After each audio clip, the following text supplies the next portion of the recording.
Seahorses are just so extraordinary. They're so weird. Their behaviour, their looks, the way they act, just is incredibly appealing. I never get tired of being able to watch a seahorse and see it going about its daily business. Seahorses are a small, weird fish, but they're very iconic for many of the biggest marine conservation issues facing our worlds today. They live in the shallow seas, the coastal waters, just so near to shore where we fish, where we play, where we swim. And these are the most diverse and threatened marine habitats on the planet. I've worked with seahorses for so long, I don't even really remember when the love affair began. But I'm besotted with them now. They're just such gorgeous animals, almost as if they come out of mythology. First of all, they have male pregnancy, so the female transfers eggs to the male's pouch, and they're fertilized there, so the father actually knows he's the father, a rare thing in the animal kingdom. And then he provides nutrition and oxygen, and throughout the pregnancy he looks after these young, till eventually he goes into labor and releases them. Seahorses have been around for millions of years. They have almost no fins. They have just one fin that propels them and a couple to steer and maneuver them. They hold on to things with their tails, such that actually if you tickle their tail, they'll let go of that seagrass or that coral and hold on to you instead.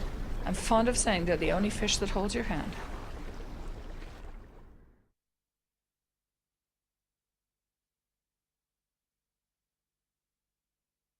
Project Seahorse undertakes a very wide range of activities, from fundamental biological research to understand more about these extraordinary fishes, to establishing marine protected areas that are havens for them, but also so many other marine creatures, right up to working with governments on international policy that makes the really global trade in these animals much more sustainable.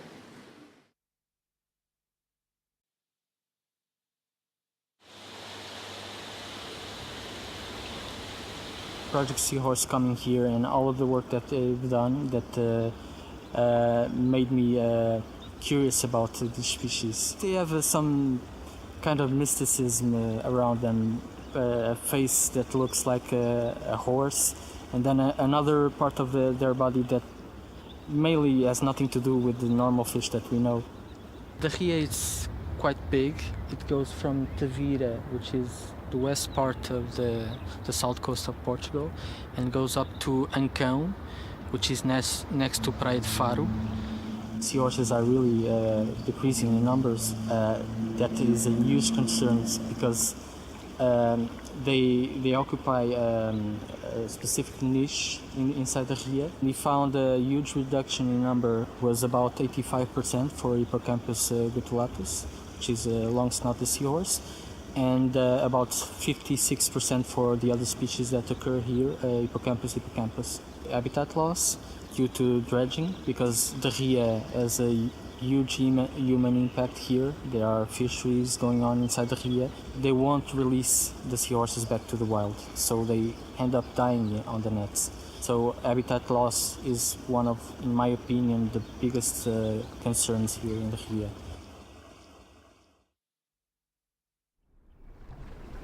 Seahorses are very special animals in their own right and highly threatened, but they're also symbols of a lot of major marine conservation problems in the world.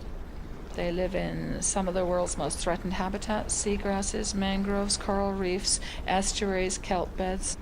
They're also threatened by really indiscriminate fishing, where you just take everything you encounter in a trawl net. And then too, of course, some of the most desperate people in the world turn to seahorses as a last-ditch resource. When you put all this together, you can capture many of the world's most pressing marine conservation problems in tremendously charismatic animals that engage us all in trying to find solutions.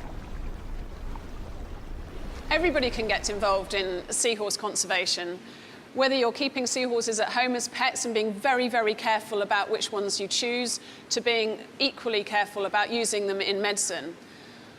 Similarly, you can really be careful about your seafood choices, particularly avoiding shrimp, which is one of the most destructive fisheries for seahorses globally. Project Seahorse is completely dependent on external support to carry out our marine conservation work. And every little bit really makes a huge difference to our small team. If we can get it right for seahorses, we can really get it right for most marine environments and the many, many species within them.